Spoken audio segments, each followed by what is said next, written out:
Stipend పెంచాలని demand చేస్తూ తిరుపతిలోని వెటర్నరీ యూనివర్సిటీ విద్యార్థులు తరగతులను బహిష్కరించి మూగజీవాలతో కలిసి నిరసన దీక్ష చేపట్టారు. విద్యార్థులు గత 29 రోజులుగా ఆందోళన చేస్తున్నారు. ప్రభుత్వం జోక్యం చేసుకుని న్యాయపరమైన సమస్యను పరిష్కరించాలని కోరారు. వెటర్నరీ విద్యార్థులు చేస్తున్న దీక్షకు అఖిలపక్ష విద్యార్థి సంఘాల నాయకులు మద్దతు తెలిపారు. ఇతర మెడికల్ విద్యార్థులతో సమానంగా వెటర్నరీ విద్యార్థులకు స్టైఫండ్ పెంచాలని డిమాండ్ చేశారు. మేము దీక్ష చేపట్టి ఈ రోజుకి 29 రోజులు కావస్తున్న మా యూనివర్సిటీ అధికారులు కావచ్చు, అలాగే ప్రభుత్వం అయితేనేమి ఇప్పటికీ నిమ్మకు నీరెత్తి మాదిరి కూర్చుంది.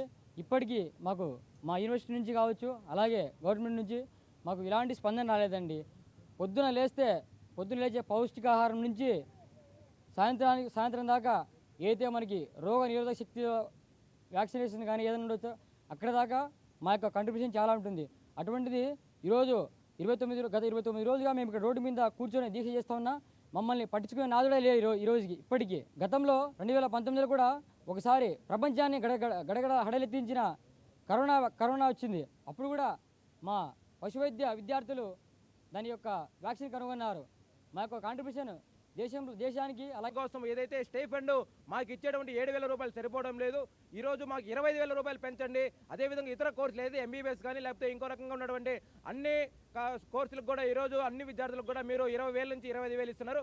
మాకెందుకు ఇవ్వలేకపోతున్నారు అని చెప్పి కూడా ఈరోజు విద్యార్థులు తమ శాంతియుత నిరసన దీక్ష చేస్తున్నారు. ఈరోజు తిరుపతి వెటర్నరీ విద్యార్థులు ఈరోజు నిరసన దీక్ష చేస్తున్నారు. మేము రాష్ట్ర ప్రభుత్వాన్ని ఒకటే కోరుతా ఉన్నాం.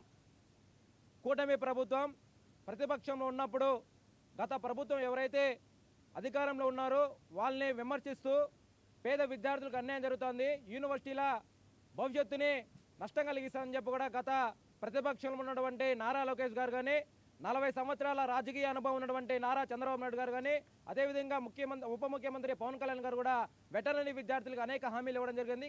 ఈరోజు దాదాపు 8 నెలలు గడుస్తూ ఉన్నా ఇచ్చిన మాట నిలబెట్టుకోలేకుండా ఈరోజు పాపం 29 రోజుల నుంచి విద్యార్థులు వాళ్ళ యొక్క నిరసన దీక్షని శాంతియుతంగా చేస్తూ ఉంటే కనీసం స్పందించి మీ డిమాండ్లు ఏమున్నాయి దానిపైన మీరు స్పందిస్తాము, వెంటనే మీరు కోరుకున్న న్యాయమైన డిమాండ్ ఏదైతే స్టైఫండ్ 7,000 రూపాయల నుంచి కూడా 25,000 రూపాయల వరకు ఇక్కడ విద్యార్థులు అడుగుతున్నారు. వీళ్ళు ఏమి గొంతమ్మ కోరికలు అడగడం లేదు. వాళ్ళు ఏదైతే సంవత్సరం కాలం పాటు ఇతర రాష్ట్రాలకు అదేవిధంగా ఫీల్డ్ కోసం బయట ఉండి అదేవిధంగా బయట భోజనం కోసం ఖర్చుల కోసం ఏదైతే స్టైఫండ్ మాకు ఇచ్చేటువంటి 7,000 రూపాయలు సరిపోవడం లేదు. ఈరోజు మాకు 25,000 రూపాయలు పెంచండి. అదేవిధంగా ఇతర కోర్సులు ఏదైతే ఎంబీబీఎస్ కానీ లేకపోతే ఇంకో రకంగా ఉన్నటువంటి అన్ని కోర్సులకు కూడా ఈరోజు అన్ని విద్యార్థులకు కూడా మీరు 20,000 నుంచి 25,000 ఇస్తున్నారు. మాకెందుకు ఇవ్వలేకపోతున్నారు అని చెప్పి